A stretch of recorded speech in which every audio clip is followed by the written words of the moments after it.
आप लोगों को क्या लग रहा था कि Redmi Note 9 का लॉन्च करके जो Xiaomi है वो रुकने वाली, यानी कि Note 9 Pro, Pro Max release करे, अब Note 9 भी रिलीज करने वाली है। लेकिन अब खबरें आने लगी Redmi Note 10 की। जी हाँ, जो Redmi Note 10 और Note 10 Pro है ये दोनों पकड़े गए रिसेंटली लिस्टिंग के अंदर, यानी कि 3C लिस्टिंग में।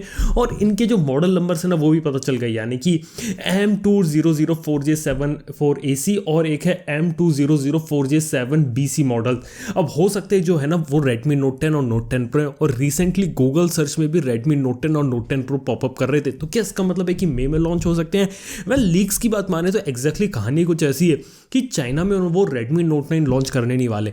उन्होंने Redmi Note 10 को इंडिया में लॉन्च कर दिया, मतलब Redmi Note 9 को इंडिया में लॉन्च कर दिया। वो इंडिया और काफ़ी कुछ उन कंट्रीज़ के लिए स्पेसिफिक है जहाँ पे 5G नेटवर्क नहीं है, लेकिन चाइना में 5G नेटवर्क है। और चाइना के लिए वो डायरेक्टली प्लान कर रही कि Redmi Note 10 या Note 10 Pro को लॉन्च करे, जिसमें Dimensity MediaTek का प्रोसेसर है ना, Dimensity 800 और 1000 वो देखने को मिले। पीछे जो है ना रियलिटी में जो कहानी है ना पीछे ये चल रही है, यानी कि 5G प्रोसेसर के साथ वो लॉन्च कर सकते हैं। अब देखने वाली बात है कि कब देखने को मिले, क्योंकि लीक्स ऐसा कह रहे हैं कि मई में ही आपको ये चीज़ देखने को मिल सकती है। आगे का देखते हैं, पता नहीं, लेकिन अभी भी कुछ कंफर्मेशन नहीं है। लेकिन कुछ लीक्स निकल के आए जो कि काफ़ी ज़्यादा इंटरेस्टिंग, यानी कि इस साल हम एक्सपेक्ट कर रहे थे कि Redmi Note 10 हमें अगस्त सितंबर में देखने को मिलेगा, जिस टाइम में हमें पिछले साल Redmi Note 8 देखने को मिला था। लेकिन अब Redmi Note 10 Pro अभी देखने को मिल गया है। और इसके पीछे का लॉजिक ये भी हो सकता है कि Redmi Note 9 अभी चाइना के अंदर लॉन्च नहीं कर रहे, उन्होंने इंडिया में कर दिया। Redmi Note 10 को चाइना में करेंगे और 2-3 महीनों के बाद Redmi Note 10 और Note 10 Pro को वो इंडिया में लेके आएंगे, यानी कुछ टाइम के बाद। मतलब अगर लॉन्च अगर होता भी है ना तो जल्दी आप इस फ़ोन को है ना इंडिया में एक्सपेक्ट नहीं कर सकते। ऑब्वियसली इंडिया में फ़ोन सेल्स वगैरह ना स्टार्ट होने नहीं वाली। और एक और इंटरेस्टिंग बात ये भी पता चली है कि MediaTek है ना 7 मई को अपना एक नया प्रोसेसर लॉन्च करने वाली, जो कि होगा नया 5G प्रोसेसर, जिसे कहा जा रहा है जो कि हो सकता है MediaTek Dimensity 800+। ये स्पेशल प्रोसेसर होगा, बजट हम मिड रेंज फ़ोन के लिए बनाया जाएगा। काफ़ी ज़्यादा एक्साइटिंग बात है कि मिड रेंज फ़ोन के अंदर ये चीज़ देखने को मिलती है। और हो सकता है कि इसी प्रोसेसर के लॉन्च के बाद Xiaomi अनाउंस कर दे कि इस प्रोसेसर के साथ जो हम पहला फ़ोन निकालने वाले हैं वो Redmi Note 10 Pro हो जाए। कुछ चीज़ें इंटरकनेक्टेड भी लग रही हैं चीज़ें, लेकिन अभी के समय में सिर्फ अभी हम गैस ही कर सकते हैं कि ये चीज़ हो सकती है। लेकिन थोड़े टाइम वेट कर लो, कंफर्मेशन आ जाएगा। और इस टाइप की चीज़ें मतलब मैं आपको लोगों को इसलिए बता रहा हूँ क्योंकि ये अभी पॉसिबल है। Redmi Note 10 Pro देखते हैं क्या रहता है, लेकिन MediaTek का जो 5G प्रोसेसर है ना वो तो कंफर्म में आने वाला हो। मेरे को लगता है कि एक बार MediaTek अपने 5G प्रोसेसर ले आई तो हो सकता है इस साल के एंड से पहले आपको और ज़्यादा सस्ते 5G फ़ोन्स देखने को मिले। वैसे अगर हम 5G फ़ोन्स के बारे में अगर बात कर रहे हैं तो यहाँ पे काफ़ी ज़्यादा एक इंटरेस्टिंग बात हो जाती है। वो ये है कि ऑनर का जो Honor X10 फ़ोन है जो कि Kirin 820 प्रोसेसर के ऊपर चलता हुआ देखने को मिलेगा, तो वो आपको देखने को मिल जाए। यानी कि सबसे सस्ता 5G फ़ोन के बारे में बातचीत चल रही, जो कि 15,000 रुपये से कम में, और Kirin 820 चिपसेट के साथ ही सबसे सस्ता 5G फ़ोन हो सकता है। फिलहाल के लिए अभी सिर्फ ये लीक हो रहा है। जून जुलाई तक सिचुएशन नॉर्मल होने के बाद ये लॉन्च होगा और इंडिया का सबसे सस्ता 5G फ़ोन बनने की प्लानिंग में है। मतलब अब जो जंग है ना वो ये नहीं रही कि बेस्ट सबसे कम प्राइस में सबसे अच्छी स्पेसिफिकेशन कौन देगा। जो जंग है ना अब ये बदलती जा रही है कि सबसे पहले सबसे कम प्राइस में 5G फ़ोन कौन ला के देगा। चाइना के अंदर ये जंग चल रही है जो कि 20,000 तक है। अभी अपने Mi10 Lite और Mi10 यूथ एडिशन स्नैपड्रैगन 765 वाले फ़ोन्स देखे थे, ये 5G लेके आए थे 20,000 के अंदर। Realme ने अपना X50M रिलीज़ किया 20-21,000 में। लेकिन अब बातचीत चल रही है कि Realme अपना X3 पे काम कर रही है, Redmi अपने Redmi Note 10 Pro पे काम कर रही है, Honor का X10 पे काम कर रहा है। मतलब अब बात यह है कि 20,000 से कम में सबसे कम में 5G कौन लेके आता है। और उन्हें भी मालूम है कि अगर 20,000 से कम में कोई भी कंपनी अपना 5G फ़ोन ले आई तो वो तो ऐसे ही बिक जाएगा। मतलब आप समझो ना, कोई सा भी फ़ोन ले लो, लेकिन अगर कंपेरिजन में सामने वाले फ़ोन में अगर 5G आ गया सिमिलर प्राइस रेंज में तो लोग उस फ़ोन को लेना पसंद करेंगे। इवन Poco X2 के साथ भी केस हो सकता है कि Poco X2 को लोग छोड़ें और ये देखिए कि उस फ़ोन में 5G मिल रहा है, वो फ़ोन ज़्यादा फ्यूचर प्रूफ है, हम उस फ़ोन को लें। मतलब भले ही सामने भले ही Poco X2 में 120 हर्ट्ज रिफ्रेश रेट है, लेकिन जो सामने जो फ़ोन में अगर सिर्फ 5G आ गया ना, लोग उस चीज़ को लेना पसंद करेंगे। मतलब पीछे की जो पूरी कहानी है ना अभी के समय में तो यही चल रही है। तो ये बात है Honor X10 की। ये भी काफ़ी ज़्यादा एक्साइटिंग फ़ोन है, लेकिन अभी ये भी नहीं मालूम कि ये फ़ोन जब लॉन्च होगा तो उसमें प्ले स्टोर देखने को मिलेगा या नहीं मिलेगा। इसके बारे में अभी कोई इन्फॉर्मेशन नहीं है। इसी के साथ ही अगली न्यूज़ ये है कि OnePlus 8 और 8 Pro की जो प्री बुकिंग है वो स्टार्ट हो गई है अमेजन इंडिया पे, और कह रहे हैं कि 11 मई के बाद आपको सेल्स देखने को मिलेंगी। क्रोमा पे लिखा है कि 20 मई के बाद देखने को मिलेंगी, लेकिन देखते हैं आगे की कहानी क्या रहती है। और भी काफ़ी ज़्यादा एक इंटरेस्टिंग बातें पता चली है। मतलब काफ़ी ज़्यादा मतलब ये है कि जो मोबाइल फ़ोन कंपनीज़ है ना वो ज़बरदस्ती अब कोशिश कर रही है कि किस तरीके से मार्केट में फ़ोन लाया जाए। तो क्या इसका मतलब ये है कि मोबाइल फ़ोन की सेल्स स्टार्ट होने वाली है? क्योंकि रोज़ ऐसी कहानियाँ सुनने को मिल रही है, कभी किसी कंपनी ने अपना कोई फ़ोन लॉन्च कर दिया, किसी कंपनी ने डिस्काउंट दे दिया, किसी कंपनी ने अपने प्री बुकिंग स्टार्ट कर दी। लेकिन लॉकडाउन के समय सेल्स जो है स्मार्टफोन की प्रोहिबिटेड है, ये बात सोचने वाली है। इवन मैं आपको बता रहा हूँ कि ऑफलाइन मार्केट में चले जाओ, जहाँ नॉर्मली फ़ोन बिकते हैं ना दुकानों में, वहाँ भी कहाँ मतलब सेल्स कहाँ हो रही है फ़ोन्स की, सब बंद पड़ी हैं। और ऑनलाइन अमेज़न फ्लिपकार्ट बंद है, मतलब कोई भी फ़ोन खरीद ही नहीं सकते, ना ही वो बेच सकती है। इलीगल होता है अगर आज के समय में कोई फ़ोन बेचता है तो। लेकिन आने वाले समय में क्या चीज़ सॉल्व हो सकती है, या फिर जो कंपनीज है वो सिर्फ हवा में तीर मार रही हैं और उन्हें ये लग रहा है कि 3rd मई के बाद लॉकडाउन खुल जाएगा और उसमें चीज़ हो जाएगी। अगर कॉमन सेंस लगाया जाए तो जो लॉकडाउन होना है वो 3rd मई के बाद तो खुलना मतलब मेरे को नामुमकिन लगता है। मेरे को लगता है कुछ कुछ जगह ढील दी जाएगी और उसके बाद ये चीज़ आगे बढ़ेंगी। वहीं बात करें अगर हम इसकी कि सेल्स वगैरह स्टार्ट कब होंगी फ़ोन्स की, तो मेरे को लगता है जो सेल्स वगैरह है ना, अगर लॉकडाउन के बाद कंपनीज़ को मतलब कुछ कुछ दिया जाए कि कुछ कुछ एरियाज़ में वो डिलीवरी कर सकती है और सोशल डिस्टेंसिंग वगैरह मेंटेन करनी है, उसके बाद ये चीज़ पॉसिबल है और उसके बाद हम एक्सपेक्ट कर सकते हैं कि मोबाइल फ़ोन की सेल्स वगैरह स्टार्ट हो। लेकिन मेरे को लगता है कि धीरे धीरे स्टार्ट होंगी, एकदम से सारी चीज़ें स्टार्ट नहीं होंगी। और उसी धीरे धीरे के चक्कर में मोबाइल फ़ोन कंपनीज तैयार कर रही हैं कि फ़ोन के अंदर प्री बुकिंग दो, डिस्काउंट दो, नए फ़ोन्स दो।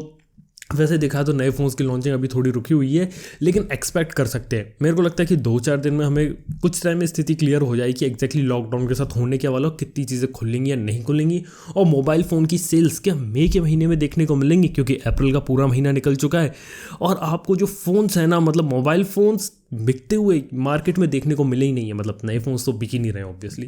खैर ये बात हो जाती है। इसके बाद OnePlus Z से रिलेटेड काफ़ी इंटरेस्टिंग बात यह है कि OnePlus Z जो है ना वो कन्फर्म है कि जुलाई 2020 में लॉन्च होने वाला है। ओरिजिनली OnePlus Z जो फ़ोन था ना, इसका एक्सपेक्ट किया गया था कि 8 Pro के बाद OnePlus Z निकालेगी, और OnePlus Z है ना वो थोड़ा डिले हो गया, लेकिन वो इंडिया स्पेसिफिक होगा और कुछ कुछ कंट्रीज़ में मिलेगा, लेकिन इंडिया में आपको ये फ़ोन देखने को मिलेगा। अब इसका मेन रीज़न ये कि ओरिजिनल जो OnePlus 8 का प्राइस है ना वो 40 के ऊपर निकल चुका है।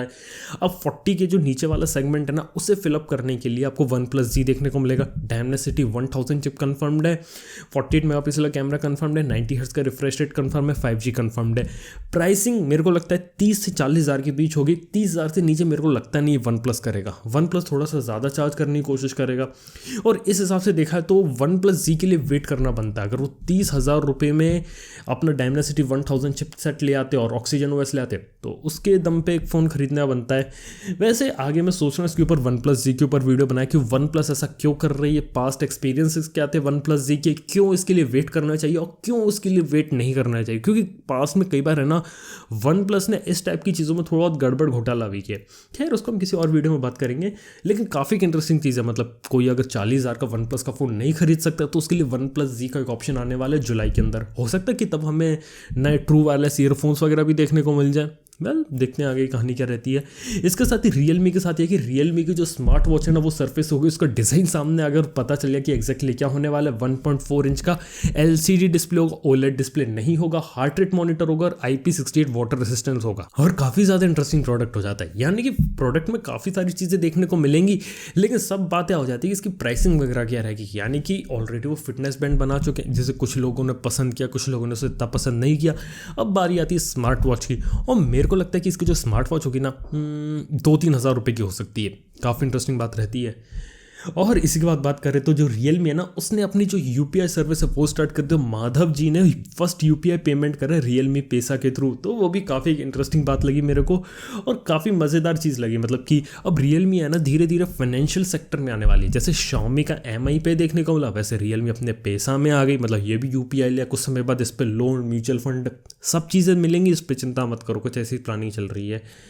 ज़बरदस्ती वो फाइनेंशियल में घुस रहे हैं। मतलब सीधी बात है, मतलब देखते हैं कि कंपटीशन है या कंपैरिजन है या क्या है, मतलब या फिर एक दूसरे को कॉपी कर रहे हैं। लेकिन ठीक है, मतलब आप लोग क्या यूज़ करते हो, मतलब Realme पैसा का यूज़ करोगे? क्योंकि जो ऐप है ना मेरे को लगता है कि दूसरे सर्विसेज पर भी अवेलेबल होगी, लेकिन मेरे को लगता है कि ज़्यादातर जो लोग हैं ना वो गूगल पे और फ़ोनपे वगैरह को यूज़ करते होंगे।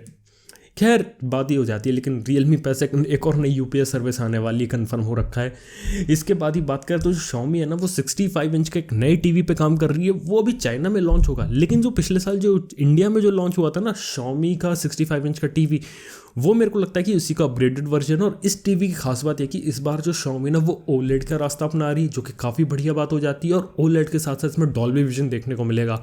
मतलब अगर वो 65 इंच का एक OLED टीवी 1 लाख रुपए से कम में इंडिया में ले आती है, यानी कि 60-70 हज़ार तक भी ले आते ना, बहुत ज़्यादा क्लियर चीज़ होगी। यानी कि OLED की टेक्नोलॉजी काफ़ी ज़्यादा कमाल की रहती है और OLED के अंदर पिक्चर क्वालिटी बढ़िया है। अब देखना है कि 55,000 रुपीज़ में जो 65 इंच का टीवी लेके आए थे उसकी सक्सेस को दोहरा पाते, मतलब उसको देखेंगे कि अगर वो अच्छा चल गया तो हो सकता है कि 60-70 हज़ार में अगर वो एक OLED टीवी इंडिया में ले आए, ये काफ़ी ज़्यादा इंटरेस्टिंग बात होगी। मतलब वो काफ़ी ज़्यादा एक इंटरेस्टिंग प्रोडक्ट होगा अगर OLED टीवी अगर इंडिया में आ जाए 1 लाख रुपए से कम या 60-70 हज़ार में। तो यहाँ पे जो Xiaomi ना वो खेल सकती है।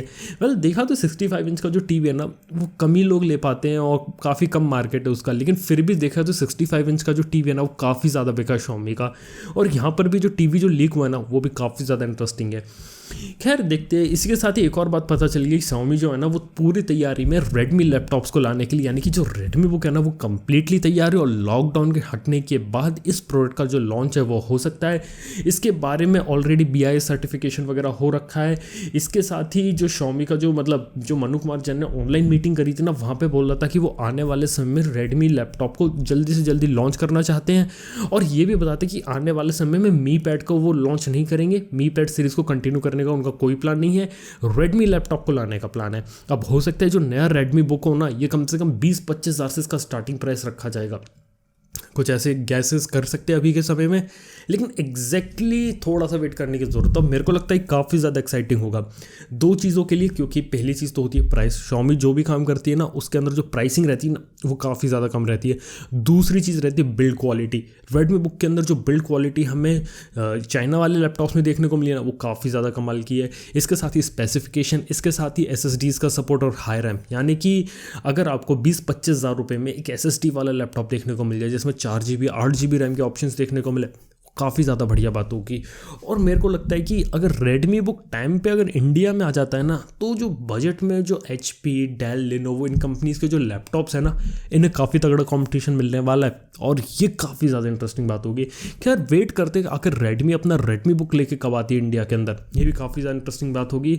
और फाइनली न्यूज़ ये है कि जो Galaxy Fold 2 के जो रूमर्स है ना वो ये कहते हैं कि S Pen का सपोर्ट आएगा, 120 हर्ट्ज़ का रिफ्रेश रेट होगा, पंच होल डिस्प्ले होगा, यानी कि सामने की तरफ पंच होल होगा, अंदर भी पंच होल देखने को मिलेगा, अंडर डिस्प्ले फिंगरप्रिंट्स भी स्कैनर भी देखने को मिलेगा। और जो प्राइसिंग है ना वो $100 कम होगी गैलेक्सी फोल्ड से, यानी कि गैलेक्सी फोल्ड जितना महंगा तो रहेगा लेकिन उसे सस्ते में उससे ज़्यादा अच्छे फीचर्स प्रोवाइड करेगा।